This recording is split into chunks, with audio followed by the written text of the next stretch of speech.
right here.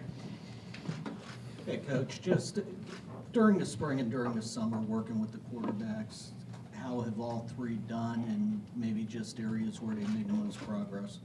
Yeah, especially in the spring with, you kind of had DeAndre in a little bit of a limited role, so he was more mental reps every day. He was the guy kind of back there in the back, 10 yards behind everything, so I thought he did a great job managing his mental reps. You could really see him taking advantage. He probably only got to throw 30, 40 balls in 7-on-7 situations, but just to have him back there taking mental reps, starting to get the mental mastery of the system a little bit.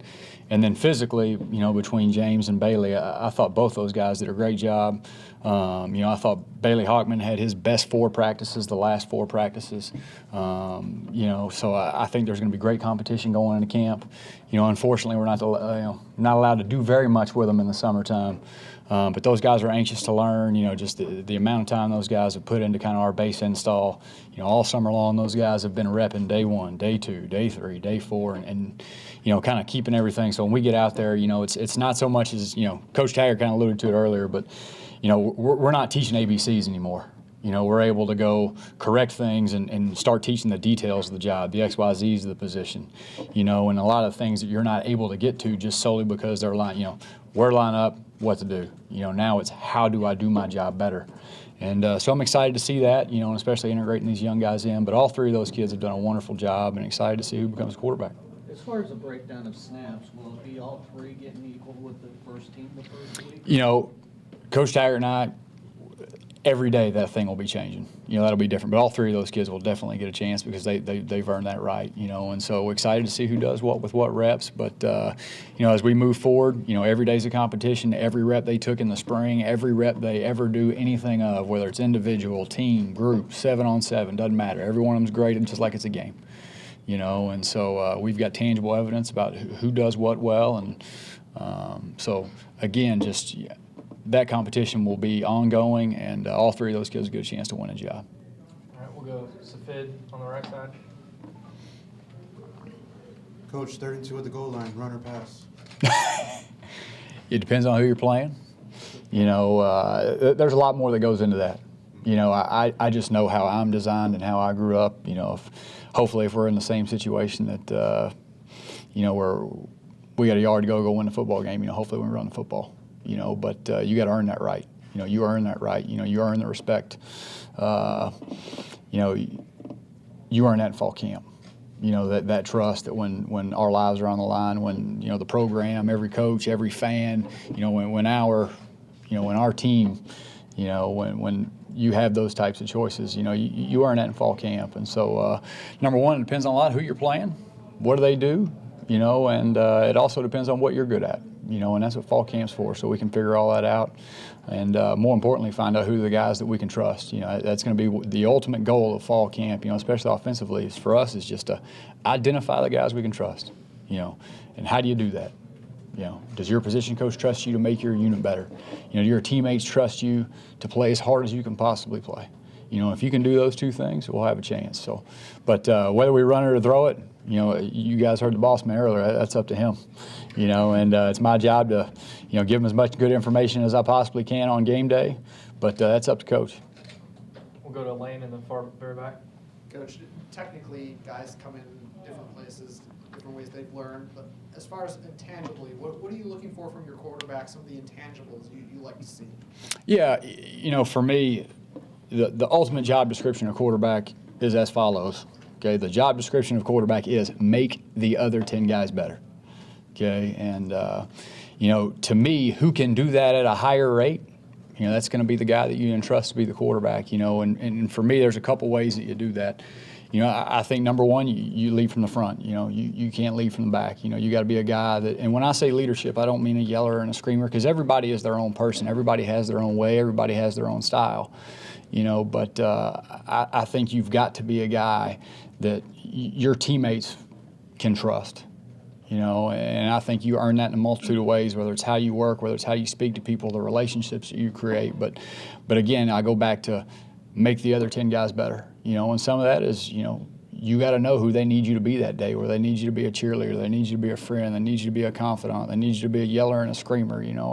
I think those are some of the tangibles, or intangibles, that you kind of rest on. Who has great people skills, and then who can be a great teammate, and who can be who the other guys need you to be, and then football stuff, that kind of takes care of itself. Who can drive their eyes in the right place, who can take the right drop, and who can react accordingly, and then, but intangibly, the kind of things I always look for every day, who can be the same guy every day, who can be even keel, when you get people like me that are like super type A, ultra organized, that's a good thing at times, but it's also a bad thing because typically those people don't handle failures as well, and so we want a guy that's nice and even keel. He's the same guy at practice every day as the same guy is on Saturday, and so, even keel personality, a guy that can fail well, and get his teammates to respond.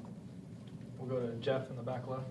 Coach, we know Coach Taggart said he'd be calling plays on game day, but in terms of scouting, week to week, self-scouting, putting together a game plan, what will your responsibilities be?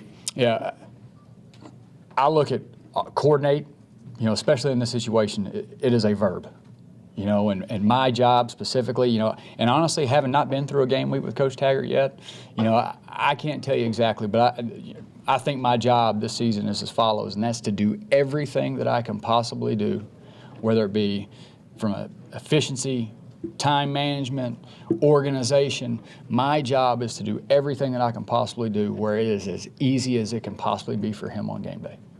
And that's my job, to make sure that from an organizational standpoint, from a teaching standpoint, from a mentorship standpoint, that we're doing everything we can do for our 11 kids on offense to make sure that all Coach Taggart's got to do is go out there and call it, and it happens the way he wants it to. So, not real sure yet, but we'll know real soon. We'll go to Wayne right here in the front. Coach, the wide receiver depth of Florida State has been a little lacking over the past couple of years, and in the spring, the injuries, there were just so many reps to go around and just not enough wide receivers. You guys brought in a pretty big receiver class. Just how much are those guys going to be able to play this season, and just how much do you plan on using them? Yeah, they're not going to have a choice. It's the we will lead the horse to water and we will make him drink. Those young guys, they're not going to have a choice. They're going to have to get a lot of valuable reps. A lot of those younger guys got a lot of valuable reps in the spring. But especially the kids that got here this summer, it's amazing how hard, just how much you've seen those guys study installs, how much you've seen those guys kind of invest in themselves to make sure that when they go out there, knowing that, you're a snap or two away from being out there on, Monday night against Virginia Tech. I think those kids are doing, all those young wideouts are doing a great job in terms of just preparing themselves for just this first practice. And so I'm excited. I'm like Coach Taggart. I can't wait to go up there and meet at 6, 7 o'clock and get rolling and get out there in the morning and watch those guys work. Especially I think for those young kids, and people don't talk about this very much, but there's so many of those kids apply so much pressure to themselves that if they'll just go out there and relax and remember it's a kid's game and actually have a good time, that generally will allow those kids to fail a little bit better. And understand there's no way to mastery other than failure. You don't just wake up in the morning the best ever. You got to have a lot of rough times to get there. And just as long as those kids mentally can handle those mistakes and come back the next day and keep fighting, and we'll be all right. Go to Tayshawn on the far right. Coach, who do you expect to start at tackle, and if you don't know yet, who's in the ring? Great question. You know what? Because my answer is probably going to be exactly what you think it is, and that's we're not real sure yet. I feel like we've got a chance to be really good at the tackle position. I feel like that we'll have 8, 9 guys that we can really trust by the time that, number one, we're all healthy. Number two, that everything is said and done with camp. Are we incredibly deep at the position? No. But do I feel like that we'll have the depth needed to get through a season and play the type of people that we're going to have to play? Yeah. In terms of who the tackles will be, it really all depends on kind of who wins those jobs inside, which will allow us some freedom to possibly move some guys around. But I can't tell you, but the good news is we're going to start finding out here in about 24 hours. So we're excited, but we've got work to do there, but not in a way that any of us are fearful of. We'll find the 2 or 3 right guys to go out there on the edge and go do the job, and I feel like we've got the guys here to do it. It's just who's it going to be and in what order. All right, go to Ryan. Hey, Coach. I know Coach Taggart talked about seeing your offense on film and that you guys did a lot of similar things. Were you a little surprised when you guys actually put the playbooks together just how similar your concepts kind of were? Or were you a little excited to see that there were a couple things, wrinkles that maybe he had and you didn't, or vice versa? No, I think it's been really good. You know, first and foremost, you know, when I got here, it was really important to me that I learn it exactly as he did it. You know, it wasn't a come in here and try to put my stuff with his stuff. It's no, let's learn his stuff because that's what he's going to call and that's how he wants it done. You know, and then along the way, if there's something that we can possibly make better, then, you know, that's up for discussion. But, you know, for me coming in, it was really important just to learn his system. You know, how does he talk? What's the verbiage that he uses? What does he call this? What's he call that? How does he want this communicated? You know, so I could communicate to our players that way.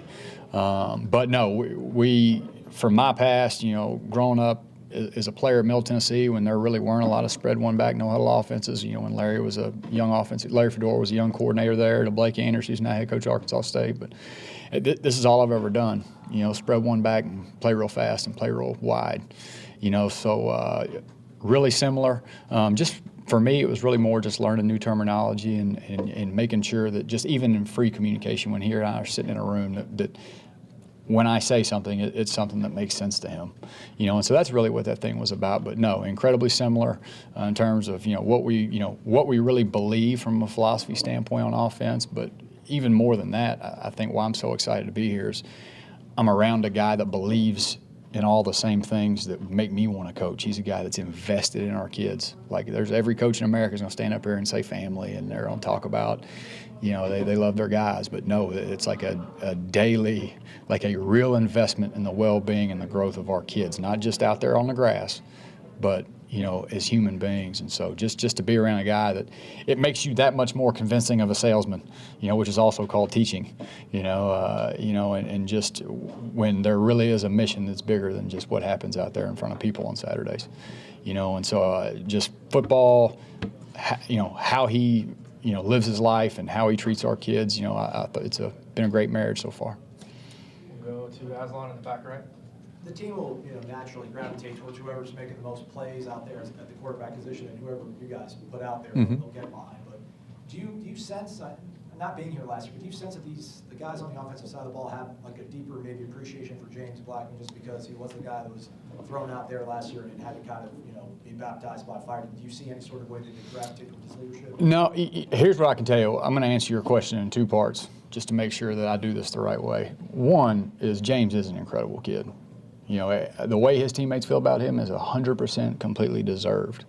The second part is I wasn't here, you know, and I'm a guy that I truly believe that when a new staff comes in, when there's a new group, that if you listen to everybody else, you're going to miss a lot of things. You know, it's amazing what coaching changes can do to human beings. You know, I'm a perfect example of that. You know, Blake Anderson changed my life. You know, I'm a football coach because of Blake Anderson. Blake Anderson was a position coach that just became as important to me as my own father. And I wasn't that guy before him, you know, and I think that's kind of the ultimate goal, number one, of this business is to make sure that you also pass along that influence, you know. So I don't care what happened here before. I really don't. I care what happened the day I got hired and moving forward, you know. And I think all three of our quarterbacks, you know, possess different skills. You know, all three of them have ways to win a football game, you know, and who they gravitate to, that is a big part of the equation, and that will be a big part of the equation moving forward. You always kind of hear me kind of use this analogy. I've never once talked about a depth chart in 6-7 years of coaching quarterbacks or 5 or 6 years of being a quarterback. I don't think I've ever talked about the depth chart to the quarterbacks. Because the other 10 guys, the offense, about 12, 15 practices from now, a guy will walk in there and everybody will know that's the dude. And then if some other guy walks in there, they'll kind of get the side eye from me, like, are you sure you want him in here with us right now? You know, they make those choices, you know, and so to me that's the goal of quarterback is, you know, how quickly can you get that done and how quickly will those other guys know? And so that's what camp's for, you know. But I just be really clear, I don't care what happened. I don't care who played. I don't care who they liked. You know, I care about what these kids do from the time we get hired, you know, to the day that we're not here anymore. You know, and I think all three of those kids have done a great job. You know, they're all trying to grow as people and as quarterbacks, and, you know, that's why I'm excited about camp. We'll go to Corey over here on your left. Well, how hard do you think it's going to be for you on game days, since you have been calling plays for 5-6 years now, to maybe take a step back and not be in Willie's ear all the time? You said your personality's type A, so how? Well, no, I'm very type A about being the best employee that I can be. Okay, I'm very type A about taking care of my new wife. You know, I'm very type A about being a, you know, my granddad was in the military. I got a brother in the military. You know,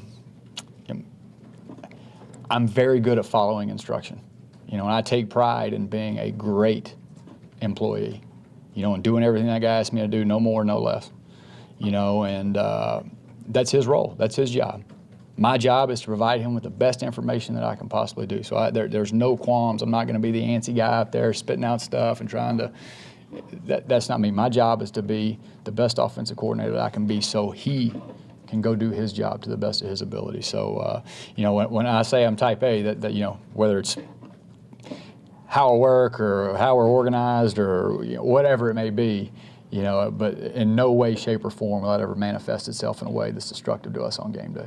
And not to disparage the places you were before, but what is it like for you as an offensive guy to have this much talent at the skill position? Yeah, how much fun is that for you? Yeah, you know, I've our last year at Arkansas State, you know, where you just kind of knew that even though different level of competition in conference on a week-to-week basis, but you kind of know that you know you're loaded up pretty good and you're going to have a good year. 2011 at Southern Miss, our last year there, kind of felt that way. This is the first time in a long time I feel like if we can stay healthy outside the hash marks, if we can, you know, we got, even though there may be some names that people don't know very well right now, we've got a chance to be really special if we can stay healthy and, you know, we can get the quarterback to distribute the football where it's supposed to go. You know, I feel like we got great running backs, we got tight ends, we got, you know, great receivers. We're just young, you know, and you know, can we put all those pieces together and you know, how quickly can we learn? How quickly can we kind of assimilate to the system and really start to master stuff? You know, and that's really coming out of spring is just how many reps it takes to get good, you know, and so that's what we're trying to get done right now. But, you know, really excited about the pieces we have in place. Just, you know, some luck's involved. Got to stay healthy and you know, you got to handle your business. You spoke about the young receivers in the spring and how much they've learned in the offseason. The guys who are coming in right now or coming in this summer that you hope to contribute as well. What is the biggest thing they have to do to show you they can get on the field? Yeah, you know, it's going to sound really stupid, you know, because it is so simple. But I think one of the biggest adjustments, yeah, you know, the good news is 9 out of 10 high school teams in the country right now see a signal and play fast. You know, I mean, that's just kind of the way football is, you know, and when I first went to school, there weren't a lot of people doing that, you know, and now that's what everybody in the world does. From the NFL to Pop Warner football, there's people running zone read and don't bubble screen. You know, but I think process time, you know, the ability to be efficient in transition. Ball carrier hits the ground, drive my eyes to the signal, get lined up, and snap it. You know, that small window, you know, for all those young kids, especially those first, you know, not necessarily the first 2 or 3 days because they've kind of been doing that all summer and acclimating themselves, but when the install really starts to pile up, you know, and maybe a hamstring makes us move this kid to this spot and this kid to another spot, and the processing starts to like bog you down a little bit. I think the ones that can process the quickest and process the most efficiently, I think those are the kids that you kind of trust to go put out there. Therefore, those kids kind of get more reps. So to me, the biggest adjustment is the processing, you know, and that's for every young offensive skill kid, you know, especially quarterback. Because not only you got to see a signal, process a signal, call for the football, but you got to execute all the things that we ask you to do, you know, play point guard. And so I think the processing time for those young wideouts will be the thing, number one, that shocks them. And then number two, we've got to coach them through is moving forward. All right, we'll go to Gene. Coach, coming in, it seems like you and Coach Taggart had an emphasis on establishing the run. It seems like you have that come. That's a big priority for you guys offensively. what kind of a luxury it is to have 4 or 5 guys, obviously very talented at that position here, and then how you guys in-game handle that rotation. Obviously, you're not going to run one guy 50 times, so how will that be determined? Yeah, the second part of your question, I can't really answer right now just because we haven't been through camp and they kind of haven't set their own depth chart yet. The first part of your question, you have got to be able to run the football. It doesn't matter what style. It doesn't matter if you're going to be like Stanford, you're going to be in 22 and 32 and run giant power, or you're going to be in empty and run your quarterback. It doesn't matter, but you have got to be able to run the football.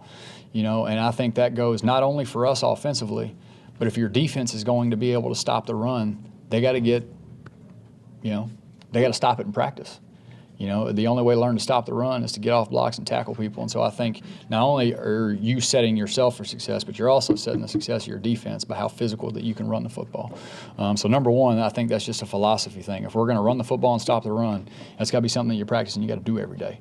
In terms of the depth, I've never been anywhere where we had, I've been places where you would play 4 or 5 guys, but I don't know if I've ever been anywhere where we had 4 or 5 this talented. So really excited. But the one thing I can tell you is that it always is going to take that many. That's just, it's the only position left in this game where nobody cares.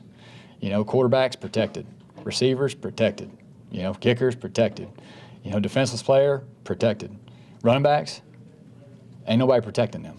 And so it's one of the kind of the last positions in this game, where there's still an aspect of violence to it where that those guys aren't going to be able to carry it 20, 30, 40 times a game, and so, I'm excited to have all those guys. I'm excited to see how it shakes out. And on top of that, not only we got a bunch of good players, all 4 or 5 of those kids, all good dudes, good people, and they're fun to coach. And, until they prove otherwise, I expect that room to be really successful. Do you know yet if you'll be in the box during games? I believe so. I could 99.9% say with confidence that I'll be in the press box. Prefer it up there, and then on top of, if Coach Taggart's calling the plays from the football field, probably my way to help him the most, is to kind of be his eyes and, and the press box and make sure that he's getting all the information that he needs. We'll go to Joe, front left.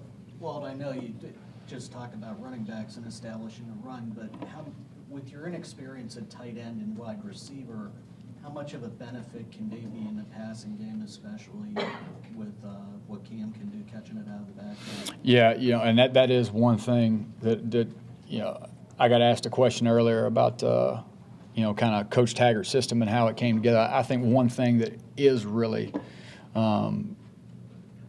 evident after being through a spring with Coach Taggart is how much the backs and tight ends are involved in the throw game. And I think that's a way that we can kind of create more touches even for that position, even if it's not necessarily me handing you the football.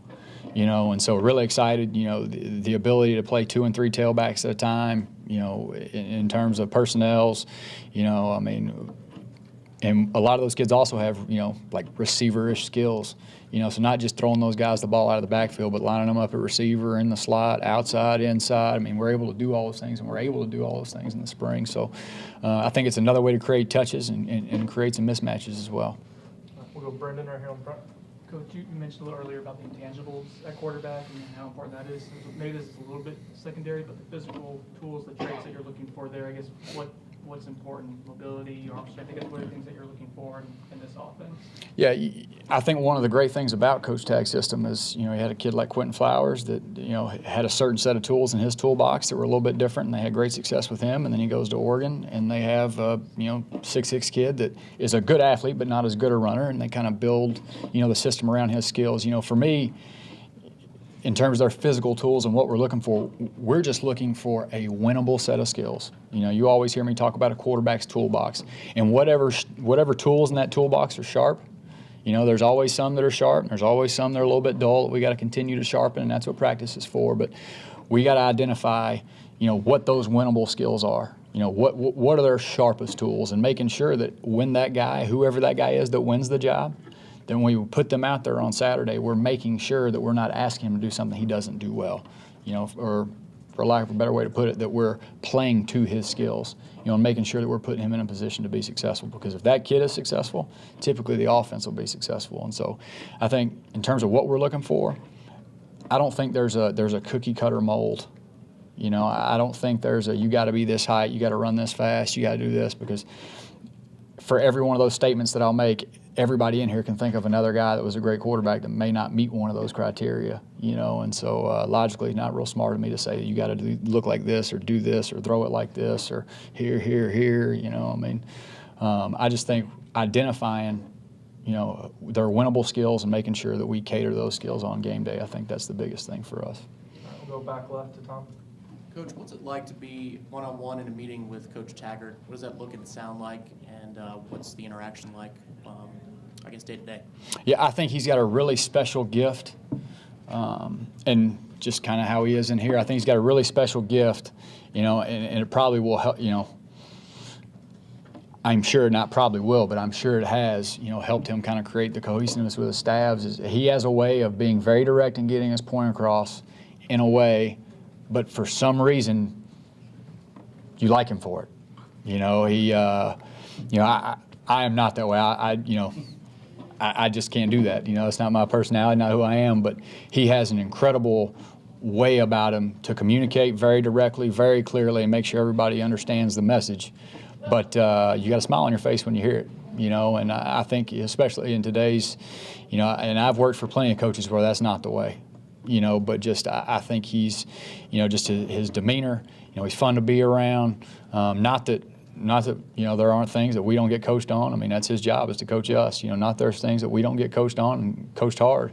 But I just think he's himself. He's very authentic and genuine. He doesn't act one way in here and then completely change who he is. When all the doors are closed and nobody else is around.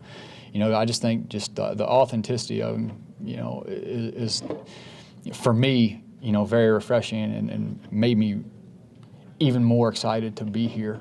Knowing that you're working for a good guy, it makes you a lot better salesman and a lot more apt to buy into the mission when you believe in that guy. And I think our kids could tell you the same thing. All right, we got time for two more. We'll go to fifth. Coach, before you met Coach Taggart, what did you hear about him from Coach Durkin at Maryland? Did you inquire about him? No. I didn't. I did not know Willie Taggart at all. I've told that story publicly. I got a random text message after a game, and then another text message in late December, and then we talked that night, and then he offered me the job on Monday night at Hilton at Perimeter Center in Atlanta, and I got my car and drove. I don't mean this as a slight to Coach Taggart at all. I don't. I know that guy has scored a ton of points, and I know that his kids love him. And to me, that's all that I really needed to know. More importantly than that was it's Florida State. And I do not mean that as a slight to Coach Taggart at all. But I used to run around my front yard and pretend to be Charlie Ward. There's 6 or 7 places in the world that when they ask you to come, you don't ask questions, you just go, and this is one of them. But I've got incredible amount of respect just for what Coach Taggart did at South Florida. In off-season studies, I think going into my second year at Arkansas State as the offensive coordinator, studying those guys. Didn't know him from Adam, didn't call him, but just really investing in some of the things they did, quarterback run game driven, because our quarterback at the time was a lot, really similar to Quentin Flowers in terms of his winnable skills. So I'd studied them, going into our second year at Arkansas State. But just being an admirer of, again, I think the ultimate mark of a coach is, how the kids play. When I say play, I don't mean like, do they score or do they not score or is this, but just watching them interact with with him. They love that guy. And as long as you can get that kind of buy-in, it doesn't matter what you do. Triple option, throw it every play, run it every play, you'll find a way to be successful. And so I think part of the thing that makes me so excited is to be around a guy whose kids feel that way about him. All right, last one, Tim, on the front right. You got to look at Coach Barnett's defenses at Michigan State the last couple of years. What are your impressions of them? How hard were they to prepare against? And you see him kind of bringing those same things to. Yeah, I think in terms of preparation, how hard are they to prepare for? They're not really. They line up and they do what they do.